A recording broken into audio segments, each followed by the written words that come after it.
Good morning students. आज हम Panorama का second chapter the portrait of a lady पढ़ेंगे। It is written by Khushwant Singh. Khushwant Singh presents a portrait of his grand mother.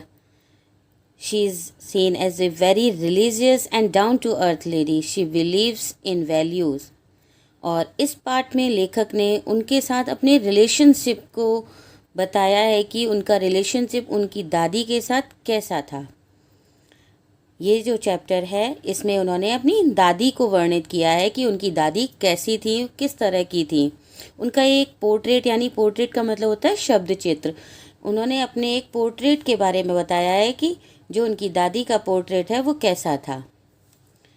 देखिए, पहले हम writer के बारे में देख लेते हैं।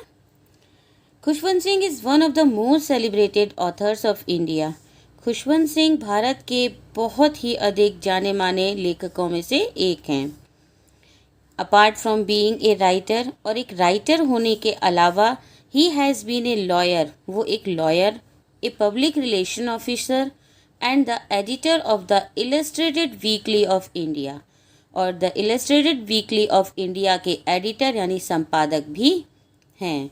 Two of his most famous novels are Train to Pakistan 1956 and I Shall Not Hear the Nightingale 1961। और उनके जो बहुत ही दो प्रसिद्ध उपन्यास हैं वो हैं ट्रेन टू पाकिस्तान जो 1956 में लिखी गई and I shall not here the Nightingale जो 1961 यानी 1961 में लिखी गई थी। आगे देखिए।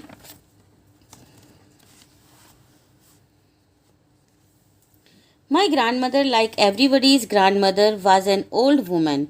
मेरी दादी like everybody's grandmother, हर किसी की दादी की तरह ही एक बूढ़ी महिला थी।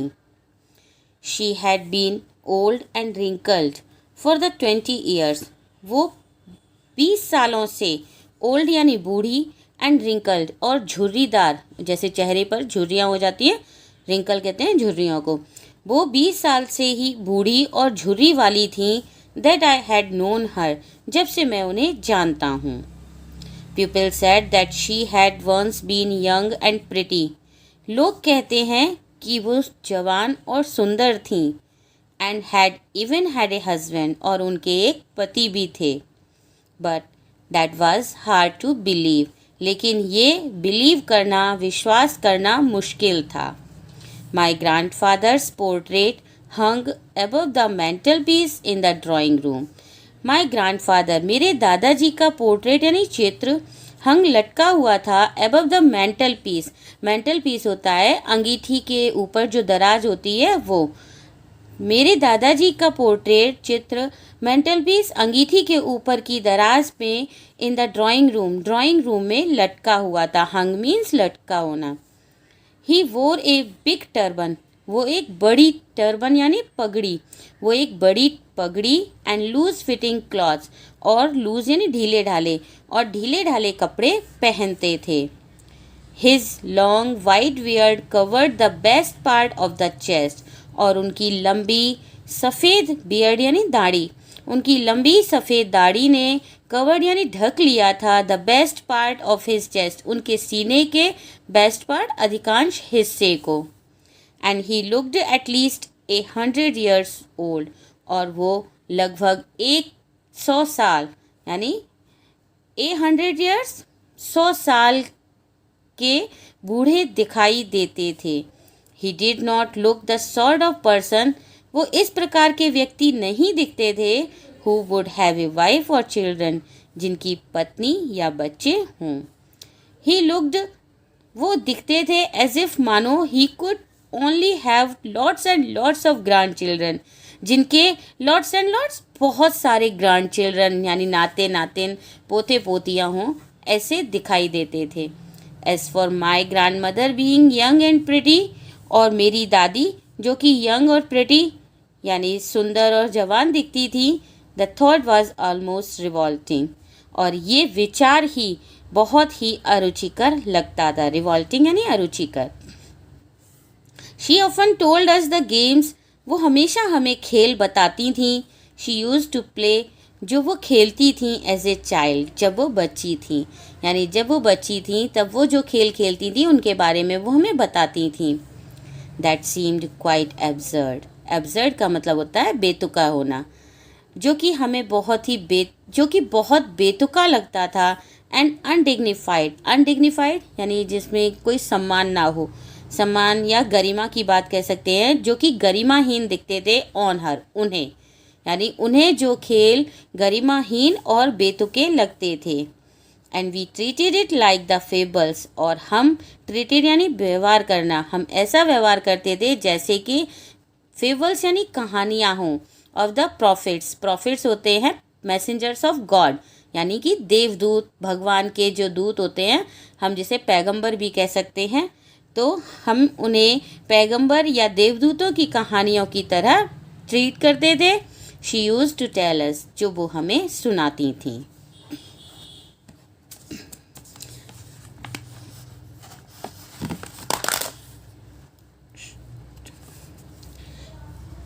She had always been short and fat and slightly bent.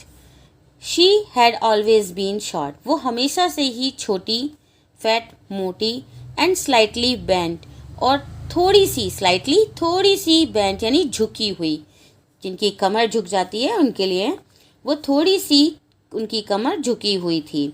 Her face was a criss cross of wrinkles, उनके चेहरे पर क्रिस क्रॉस यानी तिरछी, रिंकल्स झुर्रियाँ थीं, running from everywhere to everywhere, हर कहीं, यानी उनके चेहरे पर यहाँ वहाँ कहीं भी क्रिस क्रॉस यानी कि तिरछी आड़ी टेढ़ी झुर्रियाँ थीं।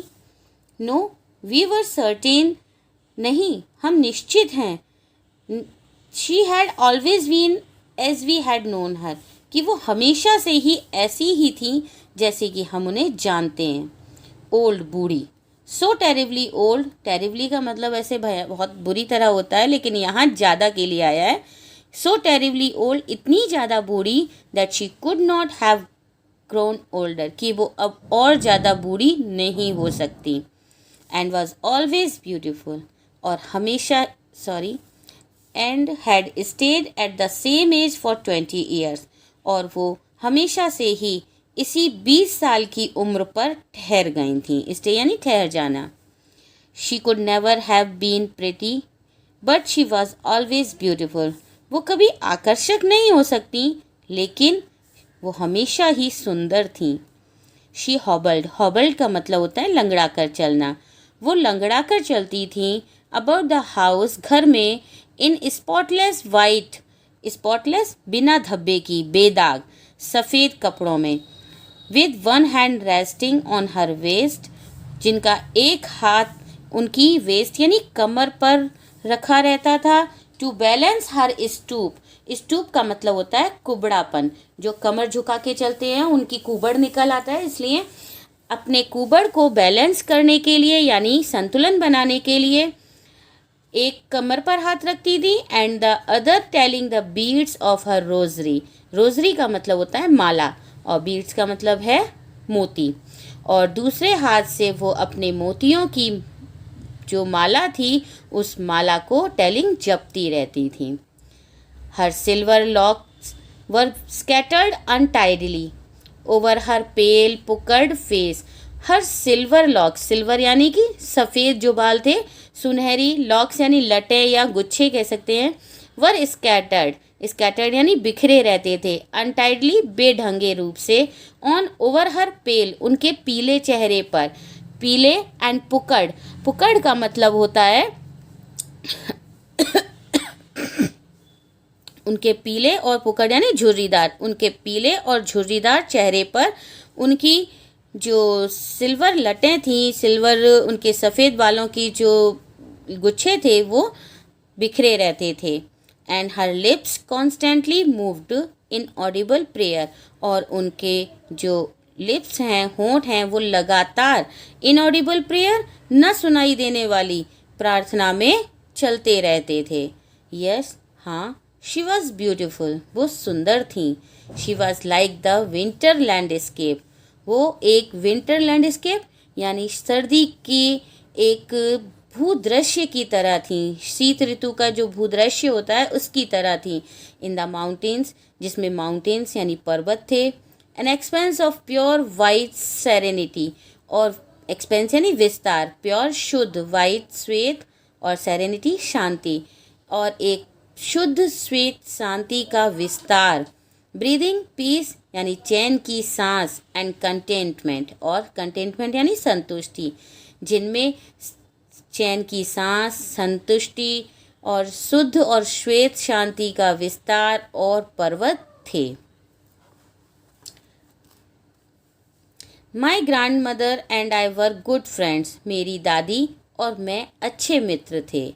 माई parents left me with her when they went to live in the city, मेरे माता पिता ने, पेरेंट्स यानी माता पिता ने मुझे उनके पास छोड़ दिया था।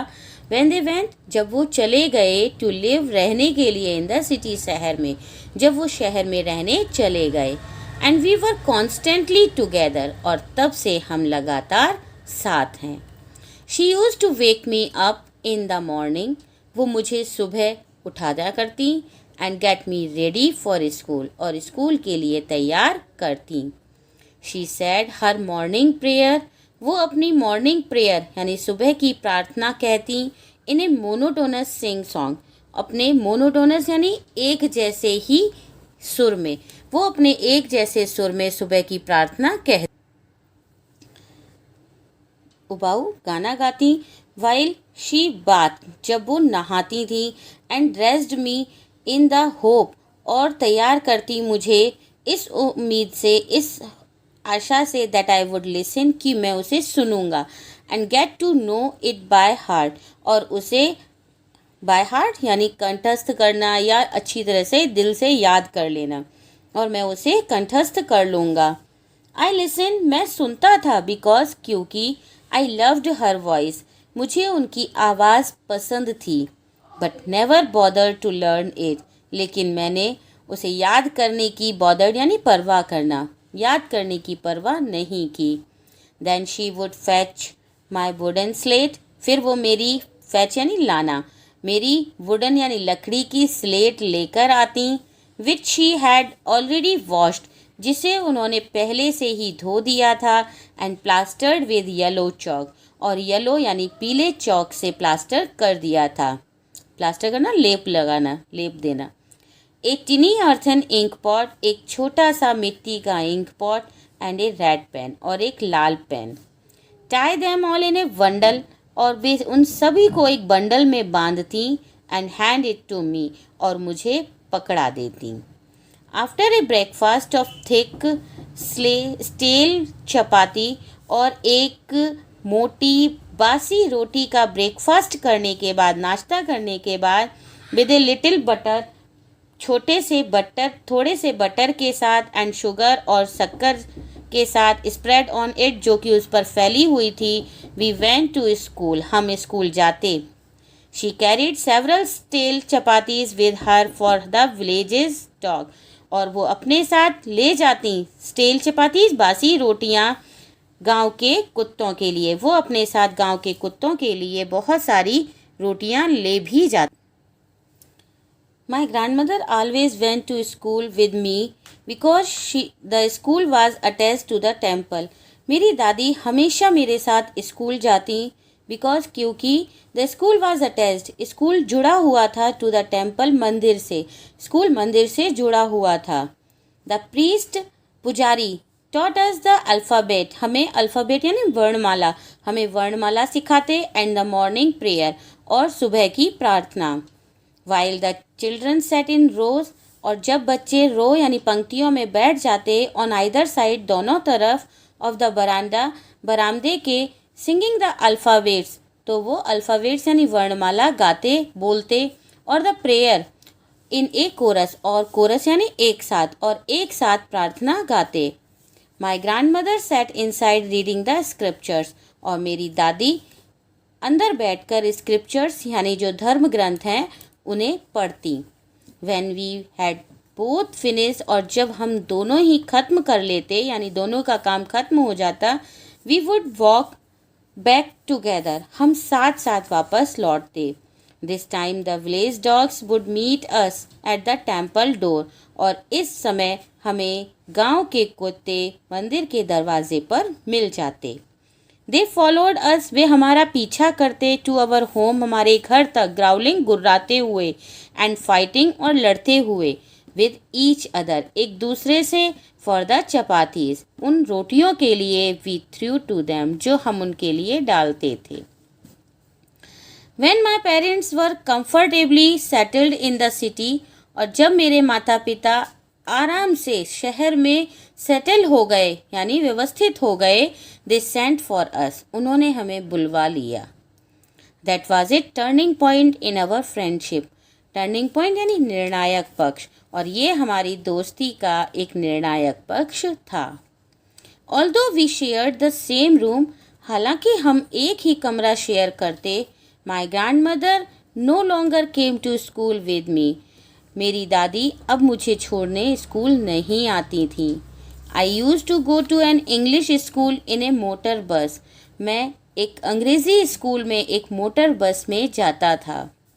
देयर वर नो डॉग्स, वहाँ कुत्ते नहीं थे, इन द स्ट्रीट्स, गलियों में, and she took to feeding sparrows in the courtyard of our city house, और वो हमारे सिटी हाउस यानी शहर के घर के जो कोर्टयार्ड है, कोर्टयार्ड यानी आंगन में, स्पैरोज, चिड़ियों को, गौरैयों को खाना खिलाती थी।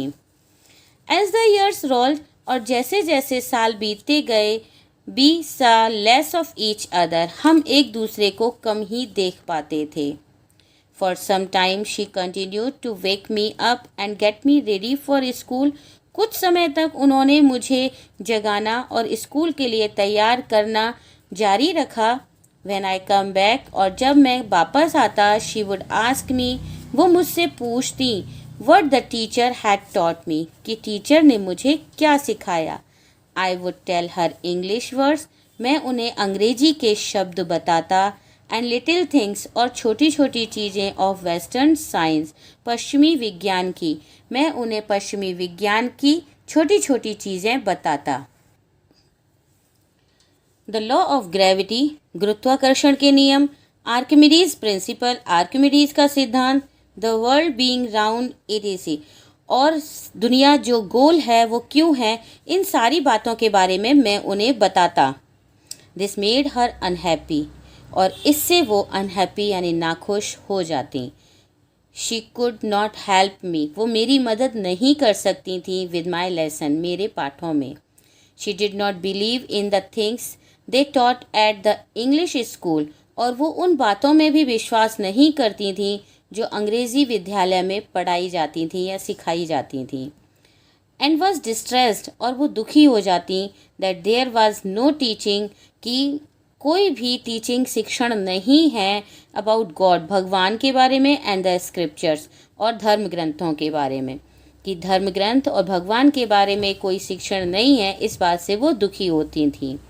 वन डे, एक दिन, I announce that we were being given music lessons, मैंने ये बताया कि हमें संगीत के पाठ सिखाए जा रहे हैं। शी वॉज़ वेरी डिस्टर्ब, वो बहुत डिस्टर्ब हो गई, डिस्टर्ब यानी परेशान या विचलित होना।